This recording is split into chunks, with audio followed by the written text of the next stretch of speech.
Bonjour, vous regardez Deux Gouttes de Culture, la web chronique mensuelle de culture générale. Le dossier de ce mois, les armes à feu. On va surtout parler des armes légères. Alors déjà, comment fonctionne une arme à feu? Regardons d'abord une munition. Alors on a une douille, qu'on appelle aussi étui pour les petits calibres. Il s'agit de l'élément qui solidarise tous les composants de la balle. Elle est souvent conçue en laiton ou bien en plastique. La douille en elle-même est creuse.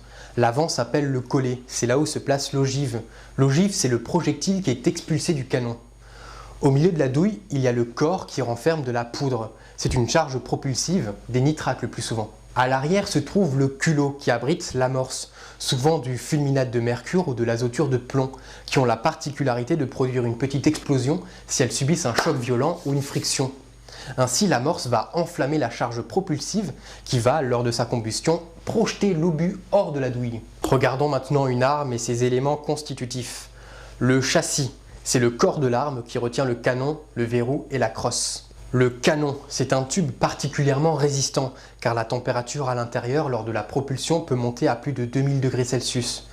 L'intérieur du canon est rainuré, ce qui permet de conférer à la balle expulsée un mouvement de rotation sur elle-même, ce qui améliore sa stabilité aérodynamique en diminuant la déflexion par le vent. Ces rainures vous rappellent peut-être quelque chose. Eh oui, c'est ce qu'on voit dans les introductions des films de James Bond, donnant l'impression que la caméra qui filme se trouve à l'intérieur d'un canon. La chambre, c'est l'élément du canon qui contient la munition. Le verrou, appelé aussi culasse, c'est la pièce située à l'arrière du canon, renfermant les pièces du mécanisme de l'arme. La détente.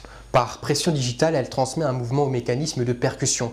Dans certains cas, la détente peut être un interrupteur électrique. La gâchette, c'est la partie qui tient et relâche directement le verrou ou le percuteur. Le chien, c'est un petit marteau qui va frapper le percuteur. Le percuteur se trouve dans le verrou. Il va frapper l'amorce de la cartouche démarrant la propulsion de l'ogive. La crosse, c'est le manche qui sert aussi de compartiment où est inséré le chargeur de munitions. Voilà pour la technique. Dans la pratique, il faut savoir que la vitesse des balles est variable entre 300 et 2000 mètres par seconde. Je rappelle que la vitesse du son est de 340 mètres par seconde. Le bruit généré lors du tir vient donc de deux sources. D'une part, la vitesse des balles qui, lorsqu'elles passent le mur du son, émettent une détonation. Les balles subsoniques sont donc moins bruyantes. Mais il y a aussi le bruit produit par la détonation du gaz dans le canon. Ce bruit-là peut être atténué par l'ajout d'un silencieux sur l'arme. Mais le silencieux n'a pas d'action sur le bruit produit par la vitesse de la balle. Donc contrairement à ce que l'on peut voir dans certains films, si on utilise un silencieux sur un fusil qui utilise des balles allant à plus de 340 mètres secondes, le tir produira tout de même une détonation. Dans la pratique toujours, il faut savoir que la trajectoire d'une balle n'est jamais linéaire, mais parabolique. Ce phénomène est particulièrement important à prendre en compte pour les tirs à longue portée. De plus, la direction et la force du vent modifient facilement la trajectoire des balles. La portée pratique des armes à feu est également variable en fonction de la munition utilisée. Un pistolet aura une portée maximale de 50 mètres. Pour le pistolet mitrailleur, ça pourra aller jusqu'à 100 mètres, un fusil d'assaut 200 mètres et les fusils à lunettes environ 1 km voire plus. Le record actuel de longueur de tir étant de 2475 mètres, réalisé par le caporal britannique Craig Harrison en 2009 lors de la guerre en Afghanistan. Maintenant, voyons rapidement quelques modèles d'armes assez répandus, histoire que vous puissiez les identifier si jamais vous les voyez quelque part. Commençons avec les armes de poing. Les revolvers, qui ont souvent une capacité de 6 munitions. Alors par exemple, on a le Colt Python présenté en 1955, sans doute un des revolvers les plus connus. Le Smith & Wesson modèle 29, c'est l'arme de Clint Eastwood dans l'Inspecteur Harry. Le Remington modèle 1858, c'est un modèle que l'on retrouve fréquemment dans les stands de tir. Et encore par exemple le Taurus Raging Bull, c'est un revolver brésilien très imposant destiné à tirer des calibres puissants. Passons au pistolet. Le Beretta 92, pistolet italien présenté en 1976. Utilisant des munitions 9 mm Parabellum et un chargeur d'une capacité de 16 munitions. Il a équipé de nombreuses armées comme l'armée américaine ou l'armée française, dont notamment la gendarmerie. Il existe des versions modifiées de ce modèle comme le PAMAS G1, utilisé par l'armée française et certaines unités de gendarmerie. Le Sig Sauer SP 2022. Depuis 2002, il remplace progressivement les pistolets de l'armée française. Sa durée de vie minimum est de 20 ans, d'où sa dénomination 2022, indiquant que celle-ci pourra être remplacée à partir de 2022. Le Colt M 1911 a été le pistolet des forces armées des États-Unis entre 1911 et 1987. Le Glock 17 est fabriqué en Autriche depuis 1980.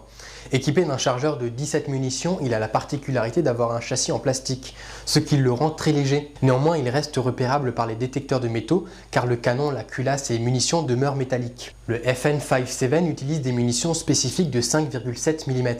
C'est une arme très utilisée par les cartels mexicains. Passons au pistolet mitrailleur, communément appelé mitraillette. Le MP5, mitraillette allemande développée en 1964. Le FN-P90 a été conçu en Belgique en 1986. Il a la particularité d'avoir un chargeur de 50 munitions, alors qu'habituellement ils en ont plutôt 30. Il utilise les mêmes balles spécifiques que le FN-57. Le Uzi a été inventé en 1952 en Israël. Le MAC-10 ou M10. Il faut savoir que Mac ou M, c'est pareil, ça vient du nom de l'usine qui fabrique ces armes aux États-Unis. Maintenant, les fusils. Alors pour les fusils d'assaut, il y a le célèbre Colt M16, c'est le fusil d'assaut standard de l'armée américaine. Le FAMAS est un fusil d'assaut français qui équipe l'armée française. La Kalachnikov AK-47, conçue en 1947 en Union soviétique. Son faible coût de fabrication et sa fiabilité en font une arme très populaire auprès des guérillas. La Kalachnikov AKM est une déclinaison de l'AK-47, qui présente l'avantage de réduire encore davantage les coûts de fabrication. Aujourd'hui, l'AKM est le modèle de Kalachnikov le plus utilisé. Pour les fusils à lunettes, mentionnons le M24, c'est le fusil de précision le plus utilisé par l'armée de terre américaine. Il a une portée pratique de 800 mètres et un chargeur de 5 cartouches. Le Remington 700, le corps des marines des États-Unis utilise une version modifiée de cette arme appelée M40. Le PGM E4-2 est un fusil de précision français utilisé par l'armée française. Il a une capacité de 7 cartouches et une portée pratique de 1800 mètres. Le FRF-2 est produit en France et utilisé par l'armée française. Sa portée de 800 mètres est inférieure à celle du PGM E4-2. Le HK-PSG-1 est conçu en Allemagne. Il a une cadence de tir de 30 coups par minute. Le Barrett M82 est un fusil de précision utilisant des munitions de type .50 BGM, c'est-à-dire des munitions de mitrailleuses lourdes. C'est un fusil antimatériel prévu pour percer des véhicules, certains blindages ou des obstacles en béton.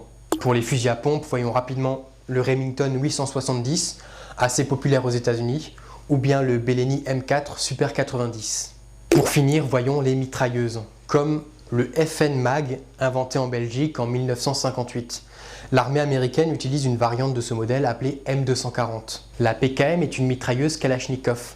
Elle exploite le même mécanisme que la l'AK-47 mais adaptée à des munitions plus puissantes.